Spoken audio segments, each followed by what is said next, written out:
श्री राधा वल्लभ श्री हरिवंश सभी दर्शकों से नमस्कार। जय श्री हरिवंश। अब मैं आज जो लगन चल रहा है, शादी का माहौल है, जगह जगह हो रहा है, इस पर दो शब्द ज़रूर बताऊंगा, चर्चा कर रहा हूँ। शादी का तात्पर्य जो है विवाह जिसको कहा जाता है, ये विशिष्ट विवाह शब्द जो है विशिष्ट जो है संस्कारों में से एक है, अति विशिष्ट, और जिसको कहते हैं वाह वाह बहुत अच्छा विवाह है। इसलिए ये विवाह महोत्सव है और महोत्सव के साथ साथ एक जो कहना चाहिए विवाह जो है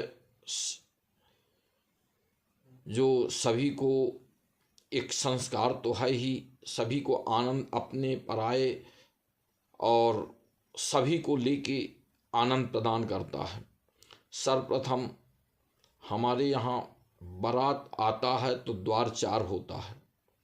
द्वार चार का तात्पर्य होता है कि लोग आएं और दरवाजे में जो वर को बैठाया जाता है और दरवाजे में बैठकर जो पूजा पाठ कराया जाता है, उसका तात्पर्य ये है कि अपने समाज वाले एवं और ग्रामीण जन, अन्य समाज वाले भी सभी देख लें कि जो वर है वो सुडौल है, उसके अंग प्रत्यंग सही हैं, इसीलिए वो कर्मकांड के माध्यम से पूजा पाठ कराने के माध्यम तात्पर्य ये है कि उसका हाथ गोड़ सब सही है, लूल लांगर नहीं है, देखने सुनने लायक है, ऐसे वर का हमने चयन करा है, इसका विवाह। फिर इसके बाद में ये मुख्य है, फिर अपना सभी का स्वागत सत्कार होता है, आए हुए आगंतुकों का। और बहुत तेरे तो जहाँ बच्चियों का बारात आता है वहाँ तो कुछ खाते पीते नहीं, आज भी बहुत लोग नहीं खाते हैं, परंतु अब तो सार्वजनिक ये जो कहना चाहिए ये होता है, घर पक्ष और बारात पक्ष सभी खाते पीते हैं वर्तमान परिवेश में, बफर में। इसलिए अब कुछ परिवेश गलत रहा, पर बहुत लोग आज भी ऐसा मानते हैं कि जहाँ बच्ची का शादी हो रहा है वहाँ कुछ खाया पिया ना जाए, सिर्फ कुछ वहाँ के सहयोग के लिए दिया जाए, जिससे बच्ची को दहेज बतौर कुछ सामग्रियों से करके और उसको अपने गांव से, अपने शहर से विदा किया जाए, जिससे वो खुश रहें, उसको पर्याप्त जीवन में कुछ अभी खरीदना ना पड़े, हर चीज़ हो उसके पास।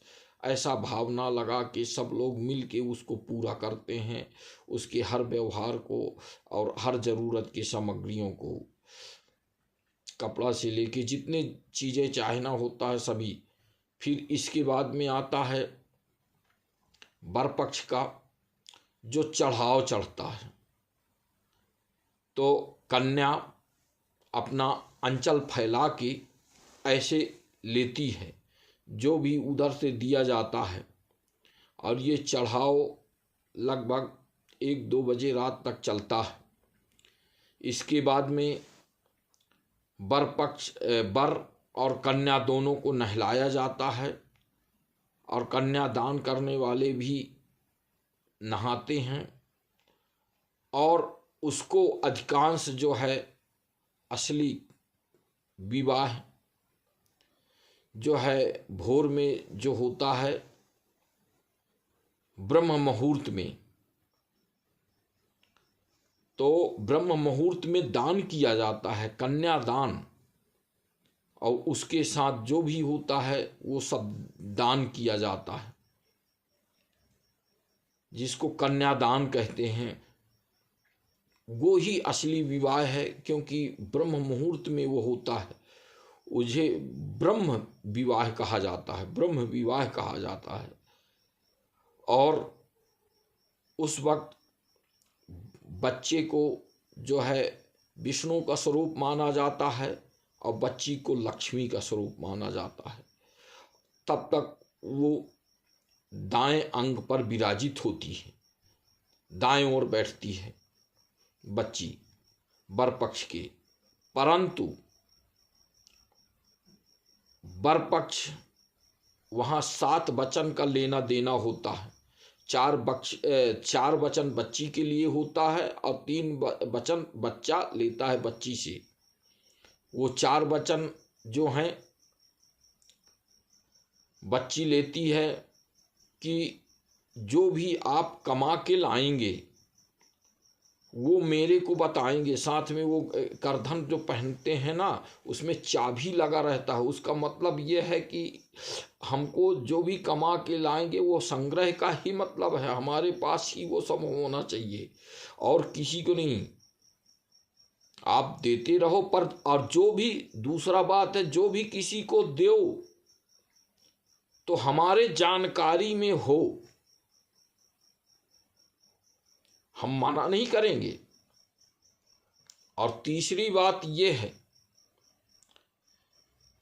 कि आप जो है वर पक्ष, वर से कन्या कहती है कि मेरी सौतन को नहीं लाएंगे और इधर उधर नजर नहीं दौड़ाएंगे। और चौथा बात यह है कि मेरे इच्छाओं को आप पूरा करेंगे। तो इसी तरह 3 वचन बच्चा भी लेता है बच्ची से, वर लेता है। और वो 3 वचन क्या हैं? वर पक्ष कहता है कि जब कन्यादान करते हैं पिता एवं माता दोनों मिलके वर को, और उसको कहना चाहिए, कहते हैं पाणी ग्रहण, मतलब हाथ, पाणी मतलब हाथ और पकड़ना।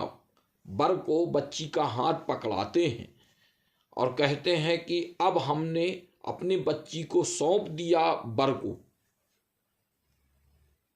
अब ये हमारी बच्ची का जवाबदार है, इज्जत मर्यादा सब कुछ इसी का है। अब ये रखेगा अच्छे से, कोई कष्ट नहीं होने देगा। दूसरी बात तो वर ये लेता है कि ठीक है, आपकी माता पिता ने हमको आपको सौंप दिया है, तो सबसे प्रथम बात तो यह है कि मेरे इजाजत के बगैर, चाहे आपका भाई भी लेने आए अथवा कोई भी, मेरे घर के टेहरी के बाहर आप नहीं जाएंगी। ये प्रथम वचन लेता है बच्ची से। दूसरा, मेरे माता पिता जनों का आप ख्याल रखेंगी, उनकी सेवा करेंगी, दूसरा वचन। तीसरा, जो हमसे लगे हुए परिवारजन हैं और भी समाज वाले हैं, उनका सबका ध्यान रखोगे और हमारे सुख सुविधाओं का भी ध्यान रखोगे। इस तरह से, और हमारे बिना इजाज़त के कुछ ऐसे काम नहीं करोगे कि जिससे हम वो आपत्ति हो, और सब कुछ हमारे जानकारी में होना चाहिए। ये वचन लेते हैं। जब ये 7 वचन पूरा हो जाते हैं तब जो है लक्ष्मी स्वरूप जो कन्या होती है वो वाम भाग में विराज जाती है। असली शादी यही है। अब इतना बताकर फिर तो देना लेना तो ये और कुछ होता रहता है और सब कुछ विदाई उदाई होता रहता है, वो सामान्य प्रक्रिया है। पर मूल चीज ये 7 वचन ही हैं।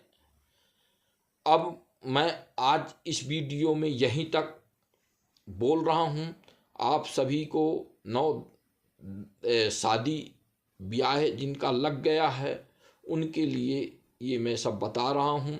अब इसके बाद अगले वीडियो में मैं बताऊंगा कि नव दंपति क्या करें जब घर जाएं, उसके आगे का। बोल श्री राधा वल्लभ श्री हरवंश, श्री राधा वल्लभ लाल जी महाराज की जय। श्री राधा वल्लभ श्री हरवंश। आप सभी को राधे राधे, नमस्कार।